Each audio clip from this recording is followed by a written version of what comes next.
Hello and welcome दोस्तों, एक बार फिर से आप सभी का स्वागत करता हूं अपने YouTube चैनल में जिसका नाम है आत्मनिर्भर। हाँ, आत्मनिर्भर, जिसका हर एक वीडियो आपको बनाता है आत्मनिर्भर। Always dependent on yourself, never on other. तो आज का हमारा टॉपिक है अनुप्रमाणन फॉर्म कैसे भरें। पुलिस सत्यापन जो फॉर्म होता है वो कैसे भरें, how to fill attestation form. तो हेलो दोस्तों, कैसे हैं आप लोग? उम्मीद करता हूँ सभी अच्छे ही होंगे। तो दोस्तों, बहुत सारे मित्रों का प्रश्न आ रहा था फ़ोन में, व्हाट्सएप के माध्यम से कि अनुप्रमाणन फॉर्म भरने में उनको दिक्कत आ रही है। जो पुलिस सत्यापन वाला फॉर्म है उसको भरने में उनको कुछ समस्या आ रही है। तो दोस्तों, ये मानते हुए कि ये समस्या समान रूप से सभी लोग व्यक्तियों के पास आ रही होगी, तो इसके संबंध में सोचा कि वीडियो बना दिया जाए ताकि आपको इसको भरने में आसानी हो और गलती करने की संभावना कम हो जाए। तो दोस्तों, ये है कुछ नहीं, बेसिक फॉर्मेलिटी है। इसको फॉर्मेलिटी को पहले आप इसकी चेतावनी को पढ़ लें।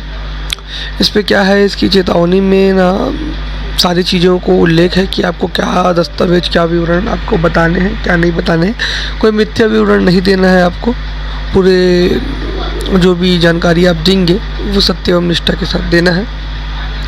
आपके खिलाफ कोई आपराधिक प्रकरण दर्ज वगैरह है तो उसके बारे में स्पष्ट जानकारी यहाँ पे देना है, अन्यथा बाद में जानकारी पता चलने पर और आपके द्वारा मिथ्या वर्णन दिए जाने पर कार्रवाई की जा सकेगी। तो स्टार्ट करते हैं दोस्तों। देखो, सबसे पहले यहाँ पे फॉर्म दिया हुआ है। फॉर्म में कलर फोटो भरना है। क्या चिपकाना है आपको? Colour photo. Black and white photo नहीं चिपकाना है, आपको फोटो चिपकाना है, लिखा है और स्पष्ट लिखा हुआ है कौन सा, कलर फोटो। कई लोग ब्लैक एंड वाइट फोटो चिपका देते हैं, दिक्कत हो जाती है। उसके बाद दोस्तों, यहाँ पे लिखा हुआ है पूरा नाम, है ना, पूरा नाम विद सरनेम। अब बात यह है कि सरनेम के साथ नाम डालना है तो हिंदी में डालना है कि इंग्लिश में डालना है। दोस्तों, हिंदी इंग्लिश दोनों में डाल सकते हैं। हिंदी में डालना चाहे हिंदी में डाल सकते हैं, इंग्लिश में डालना चाहे इंग्लिश में डाल सकते हैं, दोनों में डालना चाहे दोनों में डाल सकते हैं। आपकी इच्छा है, कोई दिक्कत नहीं है। उसके बाद यहाँ पर आपको अपना एड्रेस डालना है ना, पूरा पता। उसके बाद आपका स्थायी पता दोनों डालना है। जब सामान्यतः सभी का एक रहता है, जब कोई बाहर जाता है तो उस स्थिति में अलग रहता है। अब यहाँ पे वापस आएंगे, आप देखेंगे तो आप 21 वर्ष की आयु के बाद 1 वर्ष से अधिक के समय में कहीं रहे हो क्या। जनरली क्या होता है, आदमी 21 वर्ष की आयु के बाद सामान्यतः जॉब के लिए बाहर जाता है। तो वो जो जॉब के लिए आप कहीं बाहर गए हैं तो उसका विवरण देंगे। अब कब से कब तक, तो आपको डेट तो याद नहीं होगा, तो एक सन डाल सकते हैं अप्रोक्सीमेटली कि इतने साल, इतने वर्ष से इतने वर्ष तक के। और निवास स्थान तो आपको याद होगा कि कहाँ गए हैं, वो निवास स्थान डाल देंगे। और जो भी पद में आप, जो इस भी मुख्यालय में आप काम कर रहे होंगे उसका विवरण डाल देंगे। जो भी जिला और राज्य जिसमें भी वो, जहाँ पे आप गए हो, वो जहाँ पे भी, जिस भी ज़िले में आता है वो राज्य में आता है, उसको विवरण डाल देंगे। उसके बाद दोस्तों, पिता का नाम, वर्तमान का डाक पता, घर का स्थायी पता और व्यवसाय, जो भी व्यवसाय होगा डाल देंगे। उसके बाद पिताजी यदि सरकारी नौकरी में तो उसका विवरण डाल देंगे, है ना, और किन से पद में है, क्या है करके। अब बात आती है दोस्तों राष्ट्रीयता। राष्ट्रीयता दोस्तों कुछ भी नहीं है, सबको जनरली मेरे हिसाब से सभी इंडियन ही है हमारे साथ जो है ना, और बहुत कम लोग होंगे जो बाहर से होंगे। तो सभी इसमें भारतीय डाल सकते हैं। पिता भारतीय, माता भारतीय, पति पत्नी, अगर शादी हुई है, विवाहित है तो भारतीय। उम्मीदवार जो है सेल्फ, अपना कैंडिडेट भी भारतीय ही डालेगा। पति पत्नी का जन्म स्थान, अगर विवाहित है तो पत्नी का जन्म स्थान डालेगा, अन्यथा छोड़ देगा। अब यहाँ पे उम्मीदवार की जन्म तारीख डालना है, ना कि पत्नी की। यहाँ पे विशेष ध्यान रखना है दोस्तों, उम्मीदवार की जन्म तारीख बोला है ना, किसकी, उम्मीदवार की, ना कि पत्नी की। उसके बाद वर्तमान आयु डाल देना है। और उसके बाद मैट्रिक की परीक्षा उत्तीर्ण करते समय आपकी आयु क्या थी ये डाल देना है। मैट्रिक मतलब यहाँ पे सामान्यतः 10वीं से लिया जाता है कि आपका उस समय आयु क्या थी। तो उस समय आपकी आयु वर्ष, माह और दिन में डाल देंगे।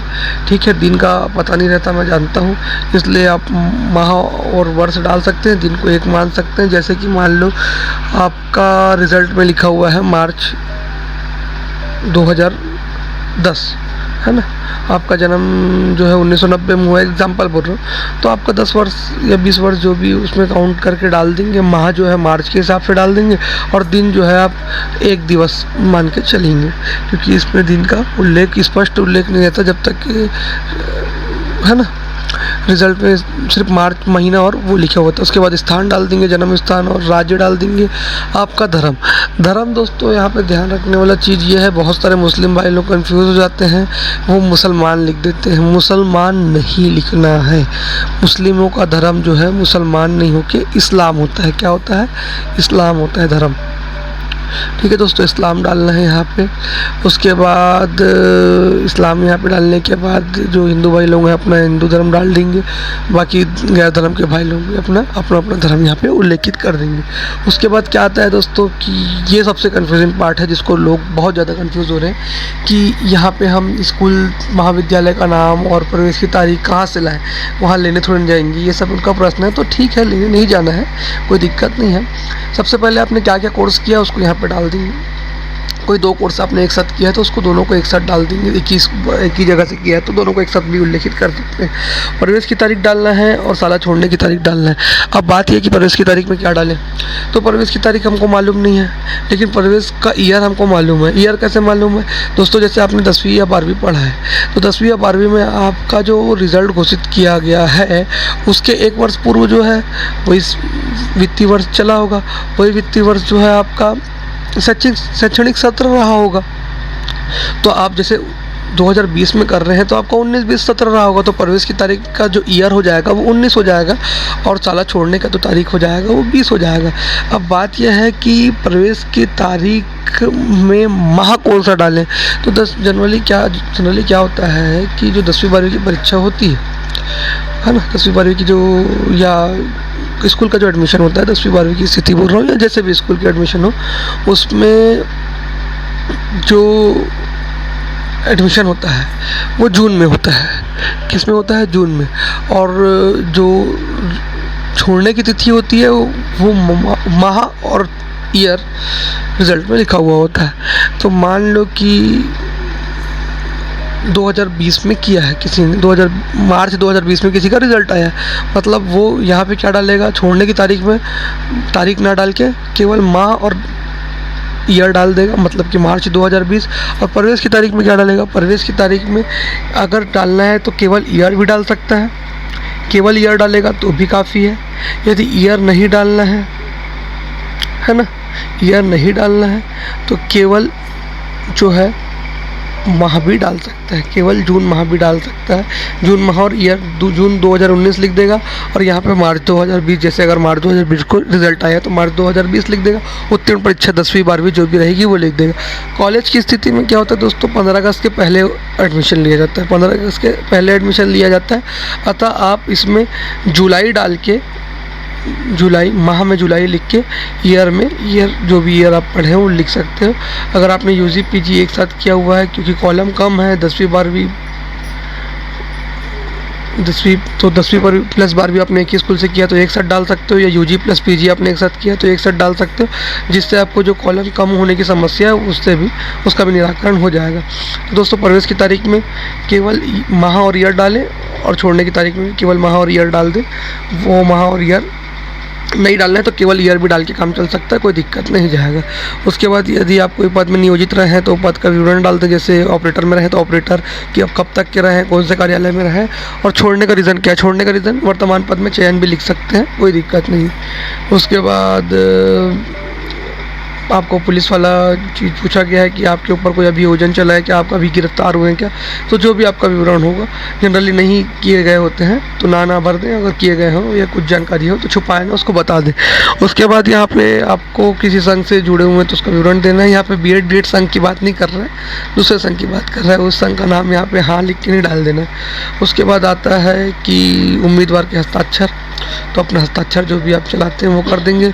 2 गवाह के नाम डाल देंगे, 2 गवाह जो आपको जानते हो, जिनसे पूछने पे आपको आपके परिचित के हों, उनका विवरण दे देंगे। 2 जगह आपके हस्ताक्षर हैं, दोनों जगह आपके हस्ताक्षर कर देंगे। उसके उपरांत यहाँ पे बहुत सारे लोग जो है, कोई भी राजपत्रित अधिकारी जो है उससे आपको हस्ताक्षर करवाना है। इसमें से कोई ना कोई आपके परिचित का होगा, जैसे केंद्रीय राज्य शासन के राजपत्रित अधिकारी, संसद द्वारा राज्य विधानमंडल द्वारा के सदस्य, है ना, सब डिवीजन मजिस्ट्रेट, तहसीलदार, नायब तहसीलदार जो मजिस्ट्रेट की शक्तियों का प्रयोग करने के लिए प्राधिकृत हो, या शासकीय शैक्षणिक संस्थाओं के प्रधानाचार्य, ये तो आपको मिल ही जाएंगे। शासकीय शैक्षणिक संस्थाओं के प्रधानाचार्य जो हैं, जनरली गवर्नमेंट टीचर जो गवर्नमेंट प्रधानाचार्य है वो आसानी से मिल जाते हैं, कोई दिक्कत नहीं जाएगा, आप उन्हीं से साइन करवा लें, सबसे आसान तरीका वही है।